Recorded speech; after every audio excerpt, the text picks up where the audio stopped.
దేవునికి స్తోత్రములు. మీ అందరికీ నా వందనములు. ఈరోజు దేవుని వాగ్దానము. ఇది మొదలుకొని నేను మిమ్మల్ని ఆశీర్వదించదును. హగ్గయి గ్రంథం 2వ అధ్యాయం 19వ వచనం. అతి పరిశుద్ధుడైన మన తండ్రి అయిన యెహోవా ఇది మొదలుకొని నేను మిమ్మల్ని ఆశీర్వదించదును అని మన తండ్రి మనతో సెలవిస్తున్నారు. తండ్రి ఆజ్ఞల మార్గంలో మనం అందరము నడిచి ఆయన చిత్తంను నెరవేర్చాలి. మన ప్రభువైన యేసుక్రీస్తు నామంలో మనం అందరము రక్షణ పొందాలి. కుమారుని యందు ఆనందించాలి. నీతి కిరీటంను మనము ధరించాలి. దేవుని కార్యముల యందు విశ్వాసం ఉంచి ఇష్టం కలిగి చేయాలి. వెనుకున్న వాటిని మరిచి ముందున్న వాటి కొరకు పరిగెత్తాలి.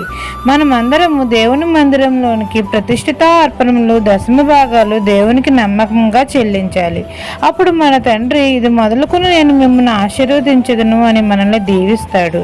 మన కొట్లలో ధాన్యం సమృద్ధిగా ఉంటుంది. మన పిల్లల తరములను ఆశీర్వదిస్తాడు. ఈ దిన వాగ్దానం మీ నా జీవితంలో నెరవేరాలని కోరుకుంటూ దేవుని సువార్త పరిచర్యలో మీ సహోదరి. ఆమెన్.